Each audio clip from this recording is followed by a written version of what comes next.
దేవునికి మహిమ కలుగును గాక. ఆమేన్. నన్ను ప్రేమతో ఆహ్వానించినటువంటి దైవజనులు, అభిషేకులైనటువంటి ఆత్మీయ దైవజనులు బట్టి నేను స్తుతిస్తున్నాను. వారు నన్ను ఎంతగానో ప్రేమిస్తూ ఉన్నారు. గత సంవత్సరం నుంచి కూడా నేను అనుకుంటున్నాను. గత సంవత్సరం 2 రోజులు కడపలో పరిచర్యకి రావడానికి దేవుడు నాకు సహాయం చేశారు. అక్కడ దేవుడు అద్భుతంగా మాట్లాడుతున్నారు. అందరూ బట్టి దేవునికి మహిమ కలుగును గాక. ఆమేన్. పైగా నాకు ఫోన్ చేసేసరికి నేను అరకు లోయలో అరకులో ఉన్నాను అనమాట. పరిచర్య నిమిత్తం 3 రోజులు అక్కడ నేనున్నాను. అక్కడ అనుకోకుండా నాకు అంతకుముందు 2 రోజుల నుంచి కూడా సిగ్నల్ లేదు నా ఫోన్లో. కానీ ఏంటో అప్పుడే జస్ట్ అలా వ్యాలీ అంటారు కదా, అరకు వ్యాలీ అంటారు, అక్కడికి మేము కార్లో వచ్చాం. అక్కడ అలా సిగ్నల్ పడింది. అయ్యగారు ఫోన్ వచ్చింది. నేను వెంటనే గేట్ సెట్టింగ్ చేసుకొని మీకు ఇవ్వడానికి దేవుడు సహాయం చేశారు. హల్లెలూయా.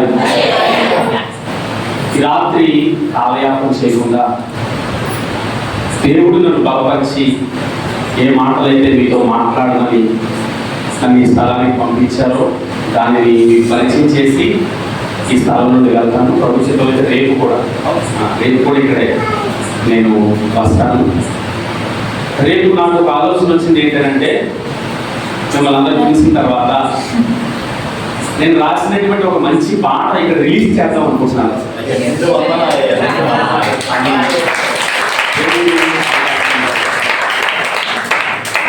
ఇక్కడ మీ మధ్యలో ఆ పాట రిలీజ్ చేయడానికి దేవుడు సహాయం చేయగాక. ఈరోజు మనం చదువుకోబోతున్నటువంటి మూల వాక్యం ఏమన్నా చేయమండి? యాకోబు పత్రిక 1వ అధ్యాయం 12 నుంచి 15 వచనాల వరకు చదువుతారా ఎవరైనా? చదువు. శోధన సహించువాడు ధన్యుడు, అతడు శోధనకు నిలిచిన వాడై ప్రభువు తను ప్రేమించు వారికి వాగ్దానము చేసిన జీవ కిరీటము పొందును. దేవుడు కీడి విషయమై శోధింపబడనేరడు. ఆయన ఎవరిని శోధింపబడు కనుక ఎవరైనా శోధింపబడినప్పుడు నేను దేవుని చేత శోధింపబడుచున్నానని అనకూడదు. ప్రతివాడు తన స్వకీయమైన దురాశ చేత ఈర్వబడి మరులు పల్పబడిన వాడై శోధింపబడును. దురాశ గర్భము ధరించి పాపమును కనగా పాపము పరిపక్వమై మరణమును కనును. నా ప్రియ చదివిన బిడ్డను దేవుడు దీవించును గాక. ఈ ప్యాసేజ్ లో మనం చదువుకునేటువంటి ఈ చిన్న వాక్య ఈ యొక్క పేరాలో 2 తలంపులు ఉన్నాయి. ఒకటి, శోధన సహించువాడు ధన్యుడు. రెండోది ఏంటంటే ఆ శోధన ఎటు పరిస్థితుల్లో దేవుని వలన మాత్రము రాదు. మూడోది ఏంటంటే శోధకుడు అనేవాడు ఒకడున్నాడు. నా మాట అర్థమైందండి? శోధించే వాళ్ళు ఎవరో ఉన్నారు ఒకరు. క్లియర్గా ఆ మాటలో రాయబడింది. దేవుడైతే ఖచ్చితంగా శోధించడు మనిషిని. దేవుడు మనిషిని శోధించడు. కానీ శోధన మన జీవితం మీదకి వస్తుంది. ఈ శోధన వచ్చినప్పుడు దాన్ని సహించేవాడు ధన్యుడు. మనము ధన్యుల గుంపులో ముందుకు కాక. ధన్యుడు ఎవరు అంటే బైబిల్లో 128వ కీర్తనలో రాయబడింది, యెహోవా యందు భయభక్తులు కలిగి ఆయన త్రోవ యందు నడుచువారు ధన్యులు. ధన్యులైతే మనం 2 రకాలుగా ఆశీర్వదించబడతాం. ఒకటి, నిశ్చయంగా నీ చేతుల కష్టాధికాలు నీవు అనుభవిస్తావు. ఏమంటే రెండోదిగా సియోనులో నుండి యెహోవా నిన్ను ఆశీర్వదించును. అంటే భౌతికంగా దీవించబడతాం, పరలోక రాజ్యంలో కూడా దీవించబడతాం. శోధన మనం తట్టుకోగలిగితే, శోధన సహించగలిగితే, ధన్యుల జాబితాలోని మనం వెళ్ళగలిగితే, ధన్యులు అనే గుర్తింపు మనకి దేవుడు ఇస్తే మనము ఎక్కడ దీవించబడతాం, దేవుడి దగ్గర కూడా దీవించబడతాం. ఆ కృప దేవుడు మనకి దయచేయను కాక. అయితే ఇక్కడ రాయబడి ఉంది, శోధన సహించేవాడు ధన్యుడు. నాకున్న అలవాటు ఏంటంటే,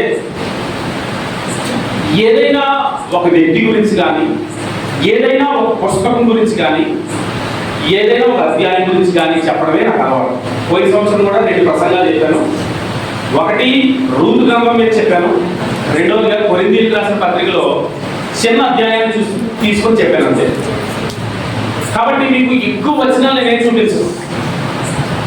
ఒకే ఒక అధ్యాయం మీద లేదా ఒకే ఒక వ్యక్తి గురించి నేను మీకు మాట్లాడి శోధన సహించే వాళ్ళు ఎంతగా దీవించబడతారో నేను మీకు పరిచయం చేసి నా మాటలు ముగిస్తాను. హల్లెలూయా చెప్పండి. హల్లెలూయా, హల్లెలూయా. యెషయా గ్రంథం దగ్గరికి రండి. యెషయా గ్రంథంలో 36వ అధ్యాయం, 36వ అధ్యాయం దగ్గర ఉండండి. పేజీ మీద 37వ అధ్యాయం కూడా ఉంది. అవకాశం ఉంటే అక్కడ కూడా వెళ్తాం. 36వ అధ్యాయం మీద కొన్ని మాటలు చెప్తాను. యెషయా గ్రంథం, ఈ యెషయా గ్రంథం 36వ అధ్యాయంలో ఒక రాజు ఉన్నారు. ఆయన పేరు ఏంటంటే హిజ్కియా. అనండి ఒకసారి, హిజ్కియా. మరొక రాజు ఉన్నాడు, ఆయన పేరు సెన్హెరీబు. అనండి. వీళ్ళిద్దరి మధ్యలో జరిగే చిన్న సందర్భాన్ని మీకు పరిచయం చేస్తాను. అప్పటికి ఇశ్రాయేలుకి రాజు ఎవరంటే హిజ్కియా. ఈ చరిత్ర వచ్చేసరికి ఇశ్రాయేలుకు ఒక అలవాటు ఉంది.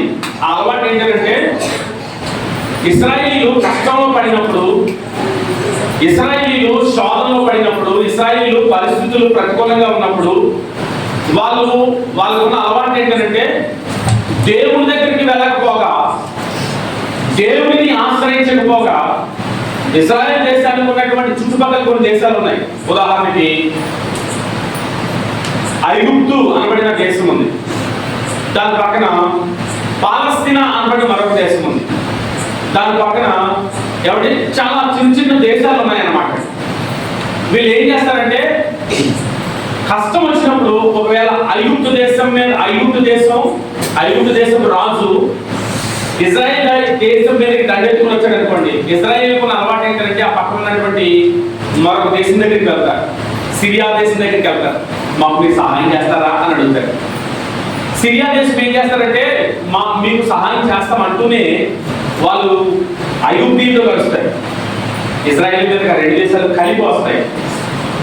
ఏ దేశాన్ని అయితే మేము నమ్ముకుంటే ఆ దేశం మా మీద దండెత్తి వచ్చారో, ఎవరినైతే మేము ఆశ్రయిస్తే వాళ్ళు మాకు తిరుగుబాటు చేస్తున్నారో అని ఆలోచన వాళ్ళకి వచ్చిన తర్వాత వాళ్ళు చివరి క్షణంలో దేవుడిని మీద ఆధారపడతారు. ప్రభువా, నీవే మాకు సహాయం చెయ్యి అని అంటారు. నీవే మాకు సహాయం చేయని ఎప్పుడైతే అన్నారో, దేవుడు కనికరించి వారిని ఆ పరిస్థితి నుంచి విడిపిస్తారు. దేవుడికి స్తోత్రం. ఆ పరిస్థితి నుంచి విడిపించబడిన తర్వాత క్షమించబడి క్షేమం పొందుకొని వాళ్ళు మళ్ళా పాపంలో పడిపోతారు. పాపంలో పడ్డారు, పరిస్థితులు ప్రతికూలంగా మారాయి, క్షమించబడ్డారు, మళ్ళీ పాపంలో పడ్డారు, మళ్ళీ పరిస్థితులు ప్రతికూలంగా మారాయి, మళ్ళీ క్షమించబడ్డారు, మళ్ళీ పాపం. సిన్ సైకిల్ అంటారు. సిన్ సైకిల్, పాపపు చక్రం. ఏంటనేది ఇలా తిరుగుతూనే ఉంటారన్నమాట. వాళ్ళ జీవితం అది, ఇశ్రాయేలు జీవితం. అలాంటి సమయంలో ఒక రాజు వచ్చాడు. ఆ రాజు పేరు ఏంటంటే హిజ్కియా. చెప్పండి, ఎవరు? ఈ రాజుకున్న అలవాటు ఏంటంటే, పాపంలో పడడు. పాపంలో అంటే కష్టం వచ్చినప్పుడు వేరొక రాజుని ఆశ్రయించడు, దేవుని ఆశ్రయిస్తాడు. మళ్ళా సిన్ సైకిల్ అనేది, ఈ పాపపు చక్రం అనేది ఒకసారి ఆగింది ఆయన కాలంలో. పాపపు చక్రం వాళ్ళ జీవితంలో తిరగట్లేదు. కొన్ని రోజులు అలా ఆగింది. అలా ఆగినప్పుడు అతని మీదకి వచ్చినటువంటి శోధన. చెప్పండి, ఏంటంటే మనము ఈ వాక్యాన్ని నేను మూలవాక్యంగా మీరు చదువుకుంటున్నప్పుడు శోధన సహించేవాడు ధన్యుడు ఉంది కదా. ఈ మాటని మీరు చాలా జాగ్రత్తగా అర్థం చేసుకోవాలి. అదేంటంటే, ఎప్పుడు కూడా దేవుడు శోధించడం అని విన్నాం కదండి. దేవుడు శోధించడు. శోధకుడు అపవాది మనల్ని శోధిస్తాడు. శోధన సహించువాడు ధన్యుడు అని బైబిల్లో రాయబడింది. మరి దేవుడు శోధించడు అంటే దేవుడు శోధించడు కానీ దేవుడు పరిశోధిస్తాడు. ఏం చేస్తాడు? పరిశోధిస్తాడు. ఈ విషయాన్ని, ఈ రెండు మాటలకి తేడా మనం తెలుసుకోవాలి. శోధన, పరిశోధన. శోధన ఎలా ఉన్నదో ఒక మాట చెప్తాను, దాన్ని జయించడం చాలా ఒక రకంగా. హల్లెలూయా. శోధన ఎలా ఉంటుందో ఒక మాట చెప్తాను, పరిశోధన కూడా ఎలా ఉంటుందో కూడా ఒకసారి చూద్దాం. అంటే మనము అనుభవిస్తున్నటువంటి కష్టము దేవుని వలన వచ్చిందా అపవాది వల్ల వచ్చిందో ముందు మనం తెలుసుకోవాలి. హల్లెలూయా. హల్లెలూయా. ఏమంటే ఒకవేళ అది అపవాది వల్ల వస్తే ఎలా ఉంటది, దేవుడి వల్ల వస్తే దాని పర్యావసానం ఎలా ఉంటది అనేది మనకు అర్థమైతే మనం ఎందుకు వచ్చేది శోధనలో పరిశోధన మనకు అర్థమవుతుంది. నిజానికి శోధన అంటే ఏదో ఒక మాట మీకు చెప్పేస్తాను. ఇక్కడ చదువుకున్న పిల్లలు ఎవరైనా ఉన్నారండి? అంటే బడికి వెళ్తున్నాను నేను 6వ తరగతి 7వ తరగతి 10th క్లాస్ లో ఎవరైనా ఉన్నారా? అంటే శోధనకి ఇంగ్లీష్ లో ఉన్న పేరు ఏంటంటే శోధన ఉంది కదండి. ఈ శోధన అనే మాటకి ఇంగ్లీష్ లో ఉన్న పేరు ఏంటంటే టెంప్టేషన్ అన్నాడు సరే. టెంప్టేషన్. ఉదాహరణకి ఉపవాస ప్రార్థనలు అనుకుందాం. మధ్యాహ్నం 1 గంట వరకు ఉపవాస, 2 గంటల వరకు ఉపవాస ప్రార్థన జరుగుతుంది అనుకుందాం. ఉదయం నుంచి ఏం తినకుండా ఉపవాస ప్రార్థనకు వచ్చి ప్రార్థన చేసుకుంటూ ఉన్నాం. మనసులో అనుకున్నాం ఏమంటే ఈరోజు నేను ఉపవాసం ఖచ్చితంగా ఉన్నాను, తిన్నాను అనుకున్నాం. కానీ ఆ కిటికీలోకి ఎవరో రొయ్యలు బిర్యానీ వండుకుంటుంటే స్మెల్ వచ్చింది. కరెక్ట్గా 1 గంటన్నర అయింది. ఆ టైంలో లోపల ఎవరో పరిగెడతారు. మీకు తెలిసి ఎవరు పరిగెడతారు లోపల ఎలకలో? ఈ రొయ్యలు బిర్యానీ వాసన ఎప్పుడైతే ముక్కు తగిలిందో లోపల ఎలకలకి ఇంకా ఆకలి ఎక్కువ వేసింది. ఇంకా స్పీడ్గా పరిగెట్టలో మొదలు పెట్టాయి. అబ్బా అనవసరంగా ఈరోజు ఉపవాసం ఉన్నానా అని ఇక్కడ ఉంది స్వరం వినబడుతుంది. దాని పేరే శోధన, టెంప్టేషన్ అంటారు అన్నమాట. ఏది నేను వద్దనుకుంటున్నానో దాన్ని చేయకుండా ఉండలేకపోవడమే శోధన. హల్లెలూయా. గమనిస్తుంటారు మా సినిమా, మా కాకినాడలో సినిమా రోడ్లో వెళ్ళిపోతుంటారు.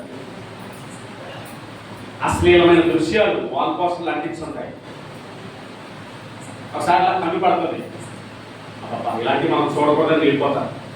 కానీ ఒక్కొక్కరు ఇలా చూసి మళ్ళీ కొట్టెత్తుకొని మళ్ళా చూస్తారు. దాని పేరే శోధన. వద్దు. పౌలు గారండి బైబిల్లో అద్భుతమైన సువార్తికుడు అండి, ప్రపంచ సువార్తికుడు అని చెప్పాలి. పౌలు గారు దేవుడి చేత పిలువబడిన వాడు, దేవుడి చేత వాడబడిన వాడు, దేవుడి చేత ఆశీర్వదించబడిన వాడు పౌలు గారు. అలాంటి పౌలు గారు ఒకసారి ఒక మాట అంటారండి, అయ్యో నేను ఏదైతే చేయకూడదు అనుకుంటున్నానో దాన్ని చేయకుండా ఉండలేకపోతున్నాను, ఏదైతే చెయ్యాలనుకుంటున్నానో దాన్ని చేయలేకపోతున్నాను, ఇది దౌర్భాగ్యం శరీరించి నన్ను ఎవరు విడిపిస్తాడు అంటాడు.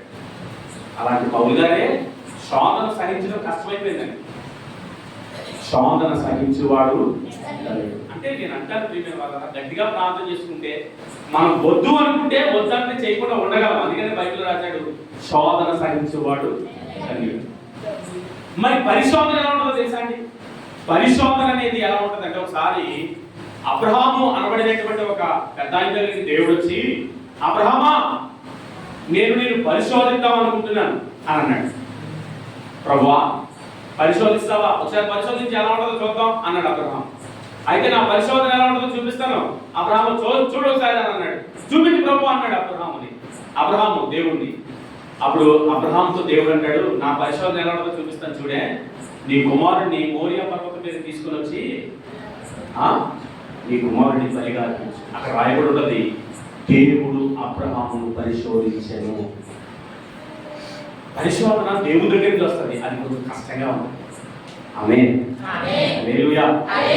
మనకు వచ్చిన ప్రతిదాన్ని కూడా సాతాను గారి దగ్గర పెట్టకూడదండి. ఆడనుకుంటాడు పక్కన నుండి, వీళ్ళకి వేరే పని ఏం లేదు, నేను దొరికిన లోపుగాను, వాళ్ళు దేవుడు పంపించిన పరిశోధన కూడా నా మీద చేస్తారు, అంటే పాస్టర్ గారి దగ్గర చెప్తాను కదండి, శోధన చాలా ఎక్కువైపోయి పాస్టర్ గారు అంటాం. మనము భక్తిగా ఉన్నప్పుడు, ప్రార్థనాపూర్వకంగా ఉన్నప్పుడు, విశ్వాసంలో నిలకడగా ఉన్నప్పుడు మన మీదకి వచ్చేది పరిశోధనలు. దేవుడు ఇంకా పరిశోధిస్తాడు మనల్ని.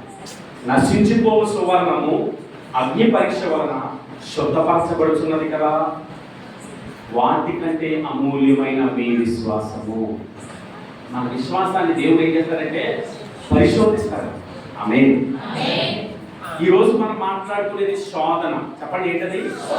శోధన సహించువాడు. అంటే శోధనకి పరిశోధనకు వ్యత్యాసం మీకు చెప్తున్నాను. ఈ రాజు హిజ్కియా, ఈయన మీదకి ఒక శోధకుడు వచ్చాడు. ఆయన పేరు ఏంటంటే సెన్హెరీబు. చెప్పండి ఏంటిది? ఆయన తన ఏలుబడిలో సెన్హెరీబు అనబడిన ఒక రాజు, అతను చుట్టుపక్కల ఉన్నటువంటి దేశాలన్నిటినీ ముందు ఓడించి ఐగుప్తును, సిరియాను, బబులోనును, మిగతా దేశాలన్నిటినీ ఓడించి చివరికి ఇజ్రాయెల్ దేశం మీదకి యుద్ధానికి వచ్చాడు. ఇజ్రాయెల్ దేశం మీదకి యుద్ధానికి వచ్చి యుద్ధానికి ఆ బార్డర్ వరకు, లేదంటే ఆ ప్రాకారం వరకు వచ్చి అక్కడి నుంచి కొంతమంది దూతలను కబురు పంపించాడు. ఎవరి దగ్గర కంటే హిజ్కియా రాజు దగ్గరికి. ఏమని తెలుసా? నువ్వు వచ్చి నాకు లొంగిపోతావా, మీ దేశం మీదకి యుద్ధానికి దండెత్తమంటావా? ఇప్పటికే బబులోనును ఓడించాను, ఇప్పటికే సిరియాను ఓడించాను, ఇప్పటికే ఐగుప్తును ఓడించాను, చివరిగా మిగిలింది నువ్వే. నీ దేశం మీదకి రాబోతున్నాను, వచ్చి నా కాళ్ళ మీద పడుకో, క్షమిస్తాను, లేకపోతే దండెత్తుకుని వస్తాను. అలాంటి కఠిన కాలంలో ఉన్నాడు హిజ్కియా. ఇప్పటి వరకు నేను చెప్పిన మాట ఏంటంటే అక్కడ ఉన్న సందర్భం, ఆ నేపథ్యం చెప్పాను. ఇప్పుడు నేను హిజ్కియా ప్రవర్తించే విధానాన్ని మీకు పరిచయం చేస్తాను. ఆ విధానాన్ని పరిచయం చేయడానికి ముందు ఈ అపవాదికి సూచనగా ఉన్నటువంటి సెన్హెరీబు ఏ రీతిగా శోధించాడు హిజ్కియాని? ఏమండి? 4 మాటలు చెప్తారు. అపవాది ఆయుధములు. చెప్పండి ఏంటండి? అపవాది ఆయుధములు. అపవాది హిజ్కియా రాజు మీదకి వేసినటువంటి 4 ఆయుధములు లేదా 4 బాణాలు. హిజ్కియా రాజు మీదకి ఆయన ఉపయోగించినటువంటి శత్రు బాణాలు అన్నమాట. ఈరోజు మన జీవితంలో కూడా ఒక అపవాది ఉన్నాడు, ఒక సెన్హెరీబు ఉన్నాడు. ఆ సెన్హెరీబు ఎవరంటే చీకటిలో ఉన్నటువంటి అపవాది. మన మీదకి అతను కూడా వేస్తూ ఉంటాడు ఇలాంటి బాణాలే. ఎలాంటి బాణాలు? ఒక 4 మాటలు మీకు చూపించి హిజ్కియా దానికి ఎలా ఎదుర్కొన్నాడో దాన్ని కూడా మీకు చూపించి నేను ఈ మాటలు ముగిస్తాను. మొట్టమొదటి వచనం చదవండి ఒకసారి. 36వ అధ్యాయము మొట్టమొదటి వచనం. హిజ్కియా రాజు యొక్క 14వ సంవత్సరమున అష్షూరు రాజైన సెన్హెరీబు యూదా దేశములోని ప్రాకారము గల పట్టణములన్నిటి మీదికి వచ్చి వాటిని పట్టుకొనెను. చాలండి. హల్లెలూయా. హల్లెలూయా. హిజ్కియాను సెన్హెరీబు అనబడినటువంటి ఒక పెద్ద రాజు. నిజానికి చెప్పాలంటే అతను చక్రవర్తి అని చెప్పాలి. అన్ని దేశాలను ఓడించుకుంటూ వచ్చిన రాజు అన్నమాట. అతడు హిజ్కియాకు పంపిన కబురు ఏంటంటే, హిజ్కియా, ఇదిగో నీ ప్రాకారాన్ని మేము పట్టుకున్నాము, నీ ప్రాకారాన్ని మేము పట్టుకున్నాము. దేవునికి స్తోత్రం. హల్లెలూయా. హిజ్కియా మీదకి సెన్హెరీబు వేసినటువంటి మొట్టమొదటి అగ్నిబాణము ఏంటి అంటే, మొట్టమొదటి ఆయుధం ఏంటి అంటే అడ్డగించాడు. చెప్పండి ఏం చేశాడు? అడ్డగించాడు. ఏం అడ్డగించాడు? పట్టణంలో నుంచి బయటికి వెళ్ళాలన్నా, పట్టణంలో నుంచి బయట నుంచి లోపలికి రావాలన్నా ప్రాకారం ఉంటుంది. అక్కడ ఉన్న పట్టణాలు ఒక ప్రాకారం ఏర్పాటు చేసుకుంటారు. ఆ ప్రాకారాన్ని ముట్టడి వేశారన్నమాట. దేశంలోంచి ఒకటి బయటికి వెళ్ళడానికి లేదు, దేశంలోంచి ఒకటి లోపలికి రావడానికి లేదు. అడ్డగించాడు. చెప్పండి ఏం చేశాడు? ఈ దినాల్లో కూడా మనము దేవునిలో ఎదగడానికి, దేవుని పరిచర్యలో ఎదగడానికి, దేవుని మందిరంలో ఎదగడానికి అపవాది మన జీవితం మీద వేసే మొట్టమొదటి బాణం ఏంటి తెలుసా? మనము దేవుని మందిరానికి రావడానికి ఉన్నటువంటి పరిస్థితులను అడ్డగిస్తాడు. చెప్పండి ఏం చేస్తాడు? ఒకవేళ ఉద్యోగానికో ఎక్కడికో పనికి వెళ్ళిన వాళ్ళు ఉన్నారనుకోండి, వాళ్ళతో ఆ యజమాని అంటాడు, నువ్వు మొత్తం పని చేసి డ్యూటీకి సెలవేమో, ఎవరి డ్యూటీకి సెలవేమో, ఆదివారం మందిరానికి వెళ్ళాలని మనకు చాలా ఆసక్తి వస్తుంది. ఇదిగో ఈ యొక్క 30 రోజుల పాటు జరుగుతున్నటువంటి ఈ ప్రార్థనలు అన్నింటిలో మనం కమిట్మెంట్ తీసుకుంటాం, ఎలాగైనా నేను ఒక్కరోజు కూడా మానకుండా వెళ్ళాలి. కానీ అపవాది ఏదో రకంగా అడ్డగించాలని చేస్తాడు. హల్లెలూయా. ఒకసారి మోషే ఫరో దగ్గరికి వచ్చి, ఫరో, మేము దేవునికి ప్రార్థన చేసుకోవడానికి అరణ్యానికి వెళ్ళాలనుకుంటున్నాం, మమ్మల్ని పంపించవా అంటే మోషే ఎంత అడ్డగించాడంటేనండి, చూడండి మీకు నిర్గమాకాండంలో చూపిస్తాను. నిర్గమాకాండం 5వ అధ్యాయము, నిర్గమాకాండం 5వ అధ్యాయం 18వ వచనం ఒకసారి చదవండి. 5వ అధ్యాయము 18వ వచనం.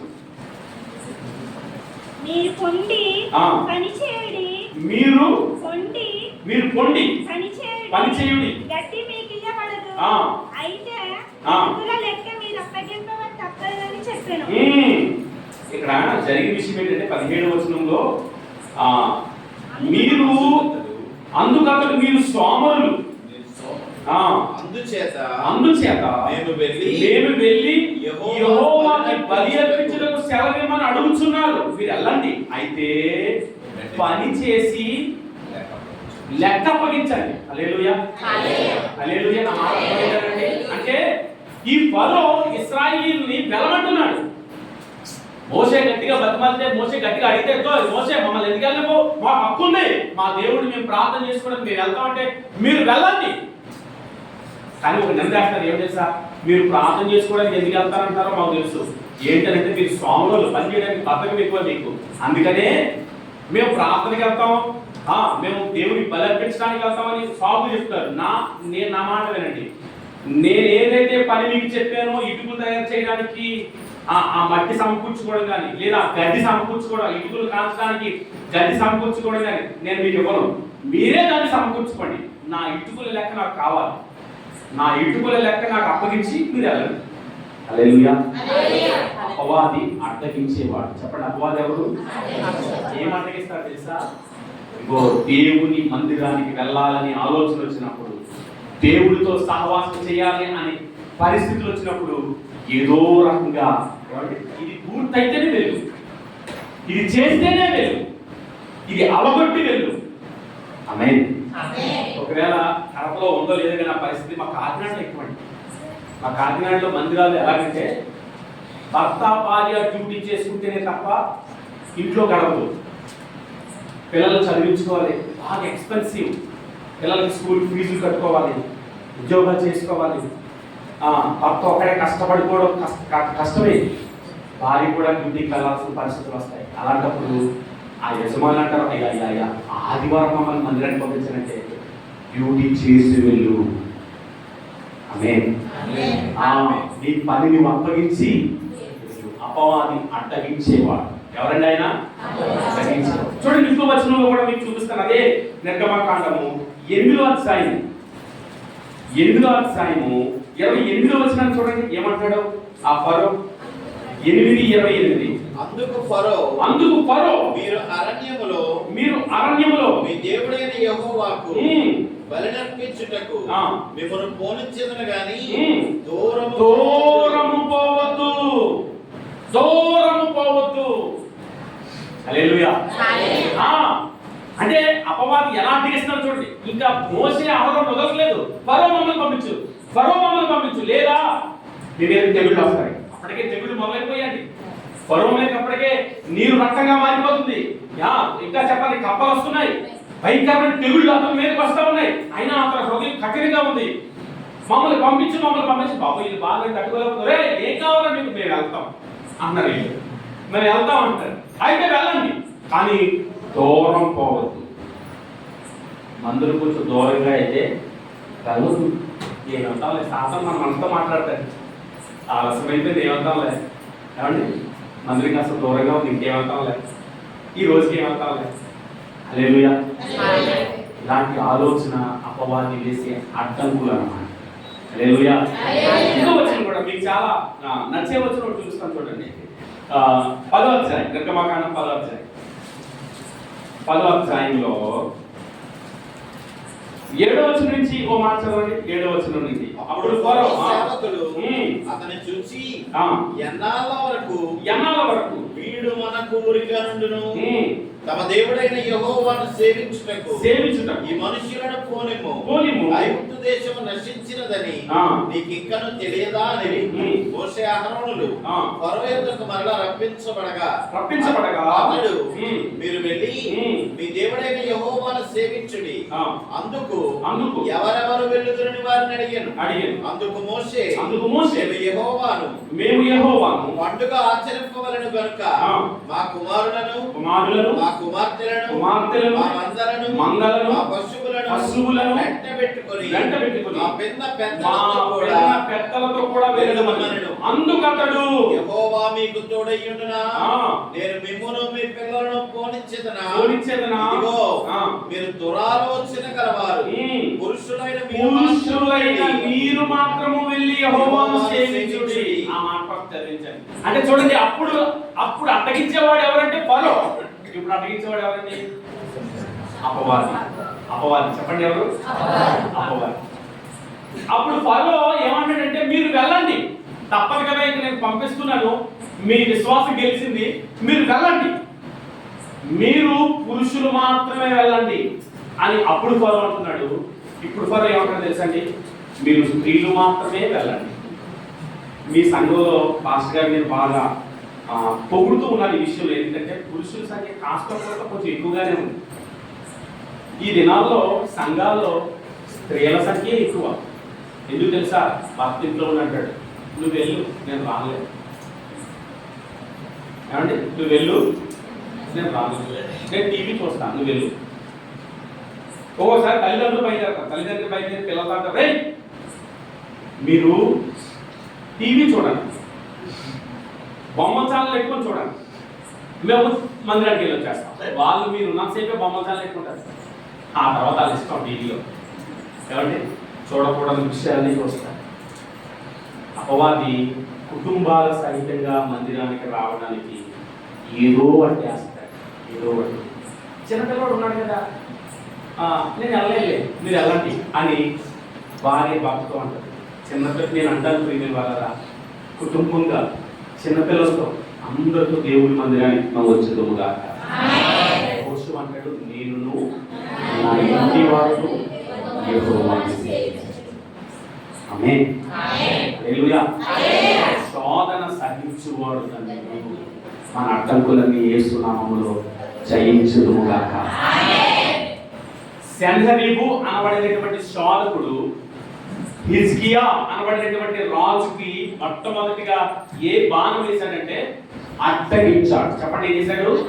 అడ్డగించాడు. రెండవదిగా ఏం చేశాడు అని అంటే, ఏమంటే మనం చూడొచ్చు, అదే 36వ అధ్యాయం మూలవాక్యం, యెషయా గ్రంథం 36వ అధ్యాయం 5-6 వచనాల్లో మనం చూడొచ్చు. యుద్ధ విషయములో నీ యోచనయు నీ బలమును వట్టి మాటలే, ఎవని నమ్ముకుని నా మీద తిరుగుబాటు చేయుచున్నావు, నలిగిన రెల్లు వంటి ఐగుప్తుని నమ్ముకొనుచున్నావు కదా. ఒకడు దాని మీద ఆనుకున్న ఎడల అది మన చేతికి గుచ్చుకొని దూసిపోవును. ఐగుప్తు రాజైన ఫరో అతని నమ్ముకుని వారందరికీ చాలండి. హల్లెలూయా. దేవునికి స్తోత్రం. మొట్టమొదటిగా ఏం చేశారంటే అడ్డగించాడు అనండి. రెండవదిగా ఏం చేశారంటే అపహరించాడు. ఏం చేశాడు? అపహరించాడు. ఏమి అపహరించాడు అంటే, ఈ హిజ్కియా ఎవరినైతే సహాయం అడుగుతాడో, కష్టం వచ్చినప్పుడు ఇశ్రాయేలీలు ఎవరినైతే ఆశ్రయిస్తారో, ఏ ఐగుప్తునైతే ఐగుప్తు మాకు సహాయం చేస్తారు, ఇప్పుడు కూడా అదేనండి ప్రపంచంలో, ఇప్పుడు కూడా అదే. ఇండియా చుట్టూ ఏ దేశాలు ఉన్నాయో తెలుసా అండి? చైనా, పాకిస్తాన్, ఆఫ్ఘనిస్తాన్, బంగ్లాదేశ్, ఇవన్నీ ఎలా మారిపోతున్నాయంటే చుట్టుపక్కల ఉన్న దేశాలన్నీ సైన్యము చేతుల్లోకి వెళ్ళిపోతున్నాయి. దేశాలు మన చుట్టూ, ఇండియా చుట్టూ క్షేమం ఏమీ లేదు. ఇండియా చుట్టూ అంత భయంకరమైన పరిస్థితులు ఉన్నాయి. ఒక రకంగా చెప్పాలంటే చుట్టూ వరదలు ఉన్నాయి, మధ్యలో లంకలో ఉన్నట్టున్నాం మనం భారతదేశంలో. మన భారతదేశానికి దేవుడు ఎంత క్షేమం ఇచ్చాడంటే, దేవుని మహాకృప మన దేశం మీద ఇప్పటికీ ఉంది. ఆమేన్ చెప్పండి. హల్లెలూయా. ఇప్పటికీ అమెరికాకు బంగ్లాదేశ్ విషయంలో మన గొడవ అయితే, పెద్ద గొడవ జరిగితే, బంగ్లాదేశ్కి అమెరికా శత్రువు అని చెప్పి, అమెరికా కీడు చేసిందని చెప్పి, చైనా పాకిస్తాన్ కలిపి అమెరికాకు దాన్ని ఏమంటారంటే సానుభూతిగా మాట్లాడడం మొదలు పెట్టారు. అమెరికాను పొగడడం మొదలు పెట్టారు. ఎందుకు తెలుసా? ఇండియాకు కీడు చేద్దామా. ఎప్పుడు కూడా ఈ దేశంలో ఉన్నటువంటి దేశాల యొక్క నాయకుల ఆలోచన ఏంటంటే, మనకు పలానా దేశంలో గొడవ వచ్చింది, ఇంకో దేశంతో స్నేహం చేద్దాం, అలాంటి ఒక ఆలోచనతో ఉండేవారు అనమాట అప్పుడు రాజు. కానీ హిజ్కియా అలాంటి వాడు కాదు. హిజ్కియా దగ్గర ఈ కబురు వచ్చింది. ఏమో తెలుసా? హిజ్కియా, ఎవరిని నమ్ముకొని నీవు నాతో ఫైట్ చేయాలనుకుంటున్నావు? ఎవరిని నమ్ముకొని నా వార్నింగ్ నీ దగ్గరికి వచ్చినా కానీ, నా వార్నింగ్ నీ మీదకి వచ్చినా కానీ నీవు ధైర్యంగా ఎలా నిలబడ్డావు? ఒకవేళ ఐగుప్తు మీద కానీ ఆధారపడుతున్నావా ఏంటి? నువ్వు అలా ఆధారపడకు. నీ చుట్టుపక్కల ఉన్న దేశాలన్నిటినీ నేను ఎప్పుడో అపహరించేశాను. హల్లెలూయా, హల్లెలూయా. నీ చుట్టుపక్కల ఉన్న దేశాలన్నిటినీ నేను ఎప్పుడో. మన జీవితంలో కూడా అంతే. మనం ఆశీర్వాదానికి, మనం ఎదగడానికి, మనం దీవించబడటానికి కొన్నిసార్లు అపవాది ఏం చేస్తారంటే, డైరెక్ట్గా మన మీద యుద్ధం చేయలేక, డైరెక్ట్గా మన మీదకి రాలేక, మనకు ఏ రీతిగా సహాయం వస్తుందో ఆ సహాయాన్ని ఆపుతారు. అందుకని దావీదు ఒకసారి మాట్లాడాడు, మనుషులను నమ్ముకున్నట్టు కంటే, రాజులను ఆశ్రయించుట కంటే యెహోవాను ఆశ్రయించుట మేలు. మనం ఎప్పుడు కూడా మన జీవితంలో మనుషుల్ని డిపెండ్ చేసుకోకూడదండి. మనుషుల మీద ఆధారపడకూడదు. మనుషుల మీద ఆధారపడితే అపవాది మన జోలికి రాలేక, మనం ఎవరి మీద అయితే ఆధారపడ్డామో ఆ ఆధారాన్ని కట్ చేస్తాం. హల్లెలూయా. ఇదిగో పలానా నా బ్యాక్గ్రౌండ్ ఉంది, నా కుటుంబం ఉంది, నా కుటుంబం నాకు కష్టం వచ్చినప్పుడు నా కుటుంబం నన్ను చూసుకుంటుందిలే అని అనుకున్నాం అనుకోండి, కష్టకాలం ముందు నీ కుటుంబం నీకు అక్కడికి రాదు. నా బ్యాంకులో బ్యాలెన్స్ ఉంది, నా బ్యాలెన్స్ నాకు కాపాడుతుందిలే అనుకుంటాం. ఏమండి, ప్రమాదం మన జీవితం మీదకి వచ్చినప్పుడు ఈ బ్యాంక్ బ్యాలెన్స్ మనకి అక్కరకు. ఎస్పి బాలసుబ్రహ్మణ్యం గారు మంచి సింగర్ అండి, నాకు బాగా ఇష్టమైన సింగర్. అనేకమైన క్రైస్తవ పాటలు పాడాడు.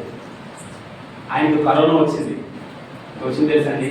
ఆయన హాస్పిటల్లో పెట్టి చెన్నైలో 5 కోట్లు ఖర్చు అయిందండి. అంతండి మనం వేసుకునే కోట్లు కదండి, అప్పుడప్పుడు పాస్టర్ గారు వేసుకుని వస్తారు కదా, అది కాదండి డబ్బులు. 5 కోట్లు, 5 కోట్లు రాలేదు, బాలు గారు రాలేదు. హల్లెలూయా. తప్పు మనల్ని కాపాడు, తప్పు మనకి ఆశ్రయం కాదు. అందుకని అపవాది హిజ్కియా మీదకి వచ్చే, ఏమండి, ఆ వేసే బాణం ఏంటంటే అపహరించేశాడు. ఇగో హిజ్కియా, ఈ పక్కన ఉన్నటువంటి ఐగుప్తు మీద ఆధారపడదాం అనుకుంటున్నావా? వాళ్ళు వస్తారనుకుంటున్నావు, ముందే వాళ్ళకి లాక్ చేశాను నేను. వాళ్ళు ఓడించిన తర్వాత నేను దగ్గరికి వచ్చాను. హల్లెలూయా. అపవాది ప్రయత్నాల్లో రెండో ప్రయత్నం ఏంటి తెలుసా? మన చుట్టూ ఉన్న సరిహద్దులన్నింటినీ కొట్టి మన దగ్గరికి వద్దామని చూస్తాడు. మనం ఎవరినైతే చూసుకొని ధైర్యంగా ఉన్నామో, ఆ తమ్ముడు, మేము 4 అన్నదమ్ములు అండి, కాకినాడలో పరిచయం చేస్తా ఉన్నాను. మా ఇంట్లో, మా ఫ్యామిలీలో పూర్వీకుల్లో ఎవరు కూడా సేవకులు కాదు, ఒక విగ్రహారాధనకు సంబంధించిన వాళ్ళందరూ కూడా. మా నానమ్మ ఒక రకమైన పెద్ద ఒక విగ్రహారాధికురాలు అనమాట. ఆమె పచ్చి మాంసం తినేది. పచ్చి మాంసం తిని ఆమె ఒక రకమైన సంబరాలు చేస్తూ ఉండేది. అలాంటి ఒక విగ్రహారాధన కుటుంబంలో వచ్చాను. మా ఫ్యామిలీలో నేను మొట్టమొదటిగా సేవకు వచ్చాను. మా అమ్మ మా నాన్న మారాలని 15 సంవత్సరాలు ప్రార్థన చేసిందండి మా అమ్మ, మా నాన్న కోసం. ఆయన భయంకరమైన తాగుబోతు. మా అమ్మ మొదటిగా మారింది. మా అమ్మ ఎక్కువగా ప్రార్థన చేసింది. మా నాన్నను దేవుడు మార్చుకున్నాడు. మా నాన్న మారడం వల్ల మా కుటుంబం అంతా దేవుళ్ళలోకి వచ్చింది. ఎదుగుతున్నటువంటి ఒక 26, 28 సంవత్సరాల వయసులో నన్ను దేవుడి సేవకు పిలుచుకున్నాడు. నేను దేవుడి సేవకు వచ్చాను. నాకు 3 తమ్ముళ్ళు. నిజానికి మా 3 తమ్ముళ్ళు నేను ఎలా ఉంటామంటే, మాకు ఫోటో ఉంటుంది, ఇలా లైవ్గా నిలబడి ఫోటో దిగాం. అందులో నాకంటే నా తర్వాత తమ్ముడు కొంచెం హైట్ ఉంటాడు. వాడికంటే వాడి తర్వాత ఇంకో కొంచెం హైట్ ఉంటాడు, వాడికంటే చిన్నోడు ఉంటాడు, నాకంటే దాదాపుగా వాడు 10 సంవత్సరాలు తేడా. వాడు ఇంత బాగుంది, ఇంత బాడీ వేసుకొని జిమ్ బాడీ వేసుకొని పోలీసు సెలెక్ట్ అయ్యాడు, అంత హైట్ ఉంటాడు. నేను నా సేవలో ప్రారంభ దినాలు ఎలా చూసి అనుకునేవాడిని, నా తమ్ముడు నాకు భలే ఉన్నాడు. అందులోని ఈ పెద్ద ఈ లావు ఉండి కొడుకు తమ్ముడు చిన్నోడు చూడండి, పేరు తోమ. వాడు నా దగ్గరికి వస్తే ఇలా ఉండేవాడు, అన్నయ్య నువ్వు ఏదంటే అదే ఇలా. నేను ఇలా కూర్చోనటువంటి పాస్టర్ గారు నా పక్కన ఎలా ఉండేవాడు. నేను ఇలా చూసి అనుకునేవాడిని, మా తమ్ముడు నాకు భలే ధైర్యం, నాకు కొండ, నాకు ఆశ్రయం, నాకు బాడీ గార్డ్ అనుకునేవాడు. వాడు కూడా అలాగే ప్రవర్తించేవాడు. మా అన్నయ్య మీద ఎప్పుడైనా వస్తే నేను ఊరుకోను అనుకోవాడు అన్నట్టువాడు. నేను కూడా మా తోమ ఉంటే చాలా నాకు అనుకునేవాడు. ఒకసారి హైదరాబాద్లో ఒక ఏసీ కంపెనీలో జాబ్ చేస్తున్నాడు. ఏసీలు తయారు చేసి ఫ్రిడ్జ్లు తయారు చేసే కంపెనీలో జాబ్ చేస్తున్నాడు. ఏసీ అవుట్డోర్ 3 అంతస్తుల పైన అవుట్డోర్ రిపేర్ చేస్తూ ఆ పైనుంచి పడి ఒక ప్రహారీ మీద పడిపోయి నడుము అక్కడికక్కడే ఇరిగిపోయి స్పాన్సర్ చనిపోయాడు. మాట నిజానికి నేను అనుకున్నాను, నా తమ్ముడే నాకు ఆశ్రయం, నా తమ్ముడే నాకు కొండ, అండ అనుకున్నాను. నా అండ ఆవిరైపోయింది.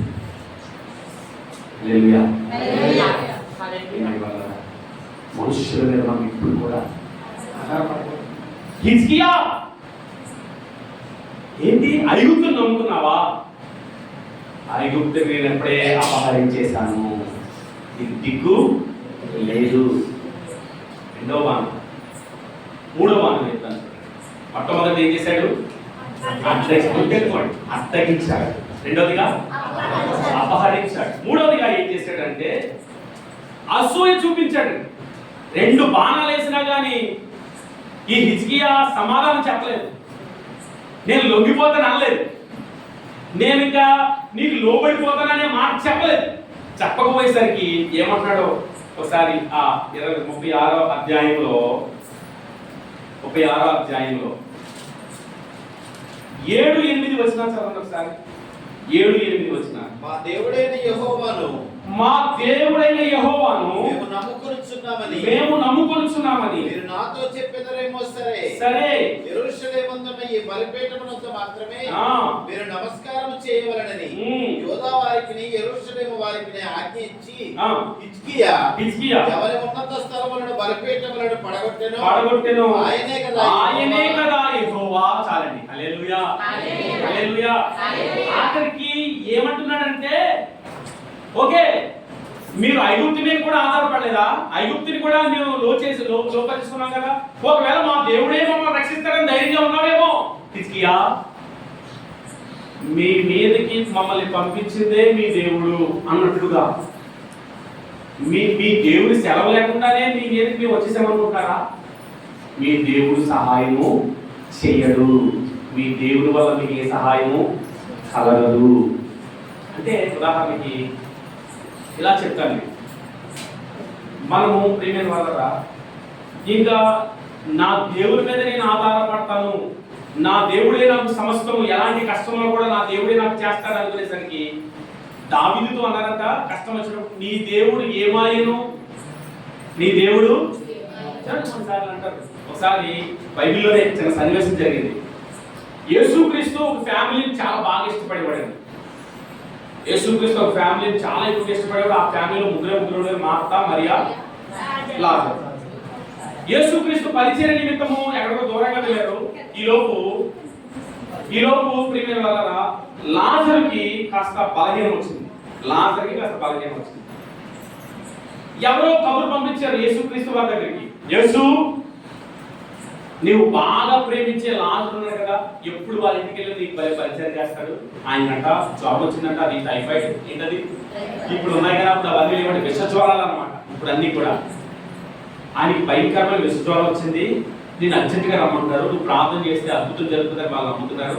రమ్మంటారంటే యేసుక్రీస్తు వారు అంటారు, ఎవరికి నేను ప్రేమించే లాజరుక జ్వరం వచ్చిందా, రేపు వెళ్దాంలే అన్నాడు. ఏమన్నారండి? రేపు వెళ్దాం. అదేంటి ఆ కబురు చెప్పి ఆయన కూడా చాలా ఆశ్చర్యపోయాడు. అదేంటి ఎప్పుడు ఆ ఊరు వెళ్ళినా కానీ ఆ ఫ్యామిలీని విడిచిపెట్టడు, ఆ ఫ్యామిలీతోనే ఎక్కువగా ఉంటాడు, లాజరుకి జ్వరం వచ్చిందంటే రీటర్నలే అంటాడేంటి అని కాస్త అనుమానంగా చూసినా కానీ మళ్ళా ఒక రోజు గడిచిపోయింది. ఒక రోజు గడిపిన తర్వాత మళ్ళీ కబురు వచ్చింది, యేసయ్యా నీవు బాగా ప్రేమిస్తున్న లాజరు సీరియస్ అయిపోయిందా? ఏమైపోయింది?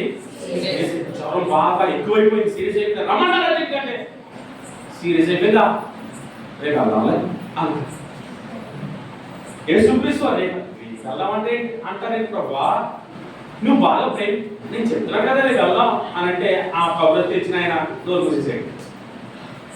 అది 3వ రోజు కబురు వచ్చింది, యేసయ్యా నీవు బాగా ప్రేమించిన లాజరు చచ్చిపోయాడా? రేపు వెళ్దాంలే. ఎలా ఉంటుంది చెప్పండి? అక్కడేమో బాడీ బయట వేసాడు, టెంట్ వేస్తాడు. టెంట్ వేసి మా అక్క మళ్ళీ గుండు బాధలు చెప్తామో నా తమ్ముడు చనిపోయాడు లేకపోతే పక్కింటి ఆంటీ వచ్చిందంట. అలా వచ్చి కదా వచ్చినట్టు గారుడే దేవుడు అయితే ఆగినాను. ఆయన వచ్చాడని ఎవరు వచ్చారని? ఏసే వచ్చాడని. ఈవిడైతే కాళ్ళ దగ్గర కూర్చొని ఎంతనే ఉండదు అని చెప్పిందంట. ఎంత ప్రేమించేస్తారో, ఎంత అక్కడ ఆడిపోతారో ఆయన చూస్తే. ఏమయ్యాడు ఆయన వల్ల కాదు, ఇలాంటి చేయడు అని ముందే చెప్పారు. అమ్మాయి ఒకటి నమ్మలేదు. చాలాసార్లు ఇలాంటి పరిస్థితులు మన మీద కూడా వస్తాయి. కష్టం వచ్చినప్పుడు ఏదో కథ వెళ్ళిపోతారు మందిరానికి బైబిల్ పెట్టుకొని ఈజీగా. ఆమేన్. హల్లెలూయా. ఏమైంది? హిజ్కియాతో అదే అంటారు, ఈ దేవుడు సహాయము చేయడు.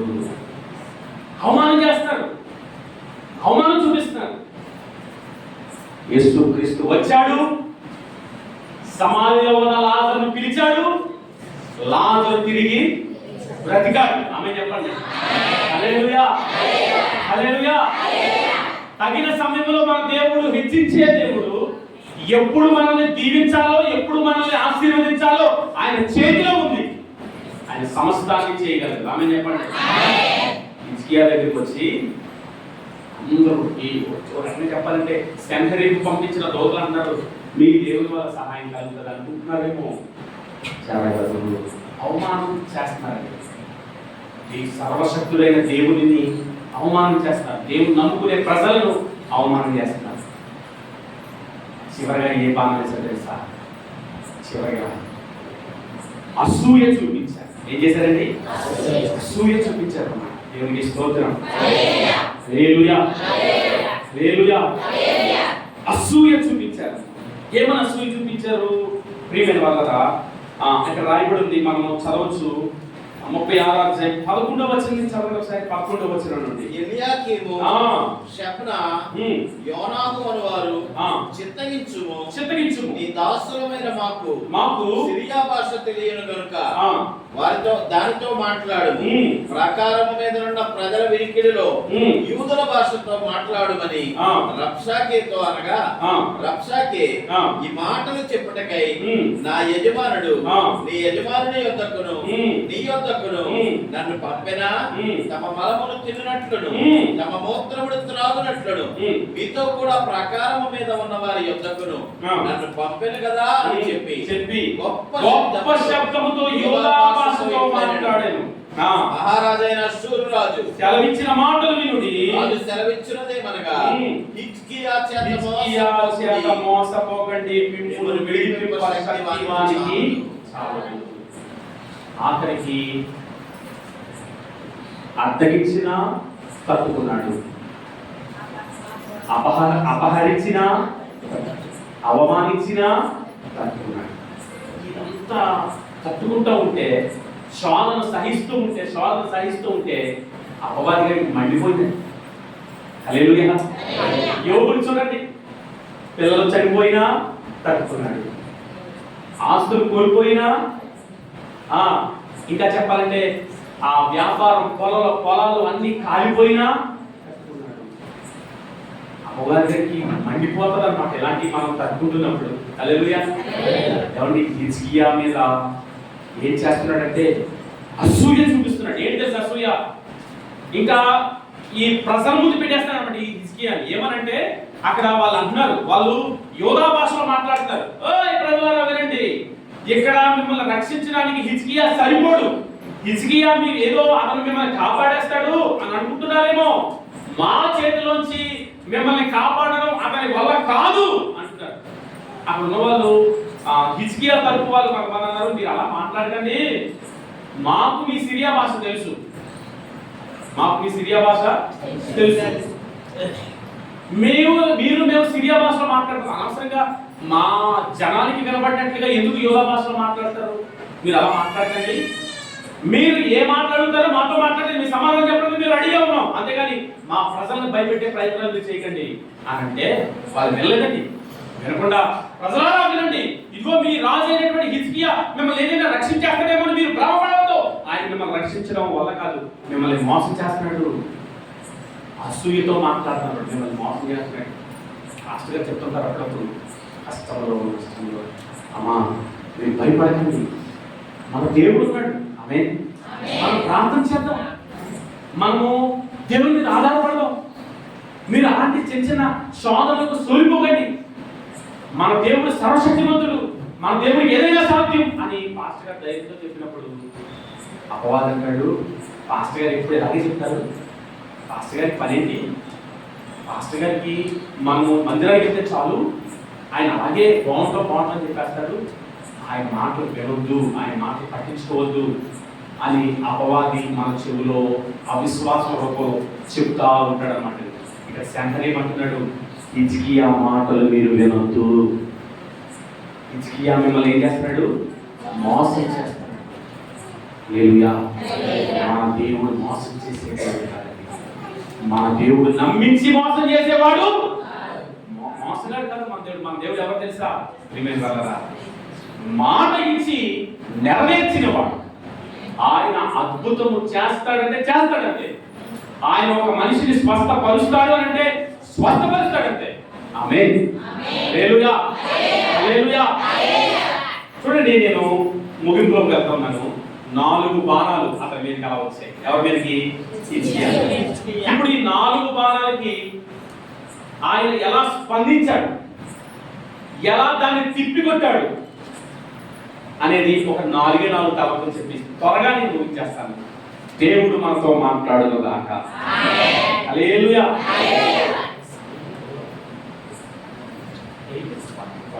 Thanks for your time. నేను త్వరగా ముగిస్తానండి. చూడండి, హిజ్కియా మీదకి 4 రకాల బాణాలు వచ్చాయి. మొట్టమొదటి బాణం ఏంటండి? వచ్చే సంవత్సరం అడుగుతాను.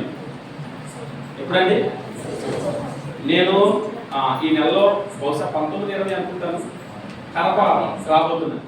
అక్కడ వాళ్ళ ప్రశ్న అడుగుతాను, పోయిన సంవత్సరం ఏం చెప్పాను, చెప్పలేకపోయారు అనుకోండి వాళ్ళు, ఇంకా వాళ్ళకి వేరే ఉంటారు. అదే మిమ్మల్ని కూడా అడుగుతారు వచ్చే సంవత్సరం. హిజ్కియా మీదకి వచ్చిన 4 బాణాలు. ఏ బాణాలు? ఒకటి అప్పగించాడు, రెండోది అపహరించాడు, మూడోది అసూయ చూపించాడు, అవమానించాడు, 4వదిగా అసూయ చూపించాడు. ఈ 4 బాణాలు మన మీదకి వస్తానే ఉంటాయి. ఆమేన్. హల్లెలూయా.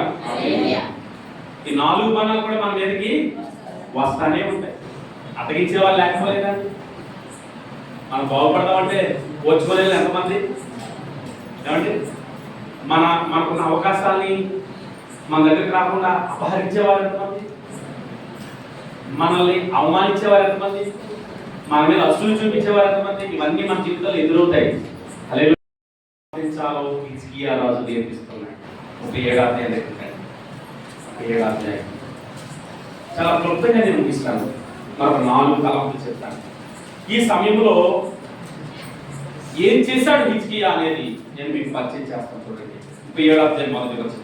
హిజ్కియా విని తన బట్టలు చింపుకొని గోనె పట్ట కట్టుకొని యెహోవా మందిరమునకు పోయి, చాలండి. హల్లెలూయా. దేవునికి స్తోత్రం.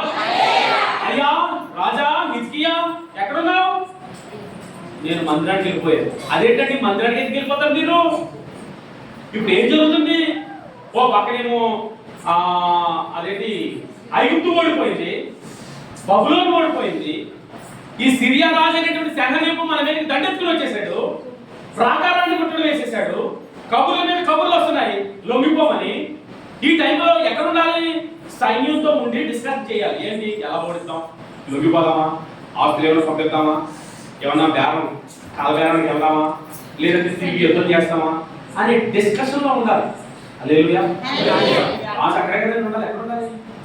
రాజు ఆ సైన్యంతోనూ మంత్రి గారితోనూ సైన్యాధిపతితోనూ మాట్లాడుతూ కూర్చోవాలి. ఇప్పుడు ఈరోజు భయంకరమైన వాదనలు ఎక్కడ? విజయవాడ గురించి మనందరం ప్రార్థన చేద్దాం. దేవుడు ఆ పట్టణాన్ని త్వరగా కోలుకునేలా చేయనుగాక. ఆమేన్.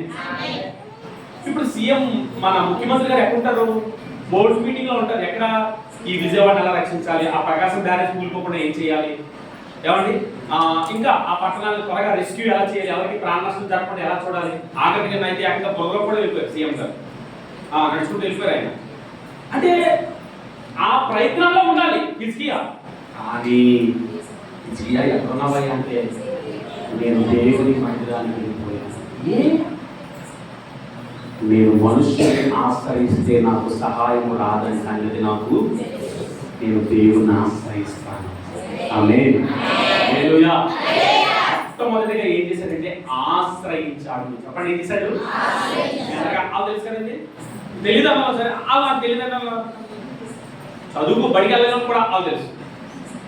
మొట్టమొదటి నేను 4 విషయాలు చెప్పాను, మీకు గుర్తుందో లేదో.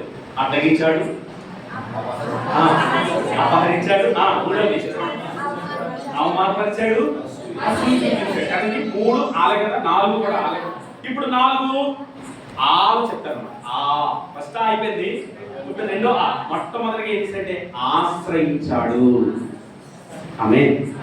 హల్లెలూయా. ఏం చేశాడంటే, ఎవరిని ఆశ్రయించాడంటే దేవుడిని ఆశ్రయించాడు. ఈ టైంలో నేను దేవుని మందిరంలో ఉండకంటే నాకు క్షేమము లేదు అని అనుకుంటాం. ఏదైనా కష్టం మన దగ్గరికి వచ్చినప్పుడు, ఎవరైనా మనల్ని అవమానం చేసినప్పుడు, ఎవరైనా మనం చేస్తున్న వ్యాపారానికో ఉద్యోగానికో చేతి మనకి అడ్డు వస్తున్నప్పుడు వాళ్ళని ఎలా మనం తిరుగుదాడి చేయాలా అని వాళ్ళతో మీతో డిస్కషన్ పెట్టుకుంటుంటాం. మనం ఏమండి, పక్కింటికి వెళ్ళి మనము ఇంట్లో చూసారో వదిన వాళ్ళు ఏం చేస్తున్నారో, మా మీదకి మాకు రావాల్సిన డబ్బులు రాకుండా చేసేస్తున్నారు, మాకు రావాల్సిన పని మాకు రాకుండా చేసేస్తున్నారు అని మనం ఎవరితోనో చెప్పుకుంటాం. తప్పండి. మనుషులతో పంచుకోవడం వల్ల మన కష్టాలు తీరవు. మీకు చిన్న ఉదాహరణ చెప్తాను. నేను చాలా చిన్నప్పుడు నా వయసు 12 ఏళ్ళు ఉంటాయి. 12 ఏళ్ళు ఉన్నప్పుడు ఒక చర్చికి నేను వెళ్తా ఉండేవాడిని. బహుశా నాకు 15 ఏళ్ళు పైన ఉంటాయి అనుకుంటాను. ఇలా కాంగో ప్లే చేస్తుంటాడు నా చర్చిలో. నేను యాక్టివ్ మెంబర్ అనమాట. కాంగో చక్కగా కొడుతూ ఉండేవాడిని, సండే స్కూల్ పిల్లలు లీడ్ చేస్తూ ఉండేవాడిని. నేను ఒక మెయిన్ రోల్ చేస్తూ ఉండేవాడిని ఆ చర్చిలో. ఆ చర్చిలో సైమన్ పాల్ గారు అని ఒక పెద్ద ఆయన ఉండేవారు. ఆయన ఎలాంటి వారంటే, చర్చిలో ప్రార్థనలు జరగబోతున్నాయి, ఎవరైనా సహాయం చేస్తారంటే ఫస్ట్ ఆయనే లేచేది. నేను చేస్తానండి అంటే, ఇప్పుడు మీటింగ్స్ పెట్టాలనుకుంటున్నాం, డబ్బులు అవసరం, నేను చేస్తానండి అనేవాడు. అంటే అన్ని విషయాల్లో ఆయన చాలా ఇన్వాల్వ్గా ఉండేవాడు అన్నమాట. అలాంటి ఒక అతను ఆ సంఘానికి సంఘ పెద్దగా ఉండేవాడు. అయితే ఇప్పటికి నాకు ఒకవేళ నాది 35 అండి, ఒకవేళ 15 ఏళ్ళు అంటే ఒక 10 ఏళ్ళు క్రితం వెళ్ళిపోవాలి. 15 ఏళ్ళ క్రితం మాట, 10 సంవత్సరాల క్రితం మాట.